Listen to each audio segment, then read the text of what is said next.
In the previous video, we looked at extracting learning curves and plotting its graph with classifiers.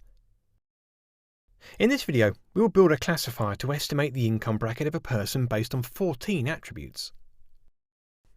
Here, we will build a classifier to estimate the income bracket of a person based on 14 attributes. The possible outcome classes are higher than 50k or lower than or equal to 50k. There is a slight twist in this dataset in the sense that each data point is a mixture of numbers and strings. Numerical data is valuable and we cannot use a label encoder in these situations. We need to design a system that can deal with numerical and non-numerical data at the same time. We will use the census income dataset available at archive.ics.uci.edu. Let's now see how we can do this. So let's go to our editor. Here we will use the income.py file already provided to us as a reference. Also, we will use a naive Bayes classifier to achieve this. Now let's import a couple of packages.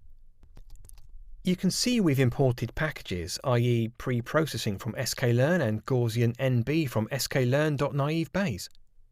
Next, let's load the dataset. So we do this by using this code. Now here we will use 20,000 data points from the datasets, 10,000 for each class to avoid class imbalance.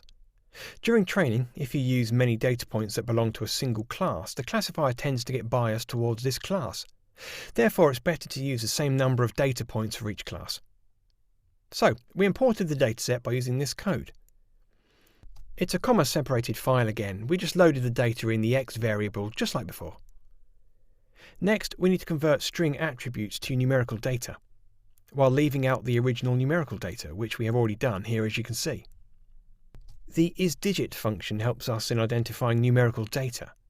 We converted string data to numerical data and stored all the label encoders in a list, so that we can use it when we want to classify unknown data. Now let's train our classifier. So we put this code here. Next, we split the data into training and testing to extract performance metrics. So this code performs the cross-validation for us. Now let's extract performance metrics and get the F1 score of the classifier. Let's see how to classify a single data point.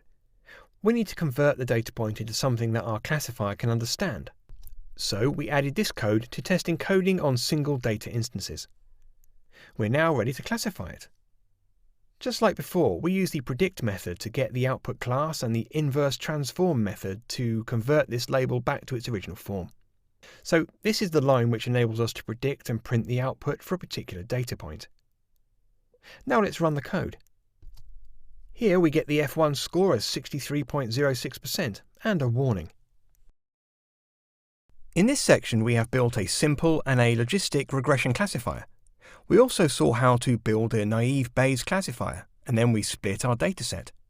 We dived into evaluating the accuracy and visualized the confusion matrix. We then extracted the performance report, validation curves, learning curves, and finally we estimated the income bracket. In the next section, we'll learn how to use predictive modeling for data analysis.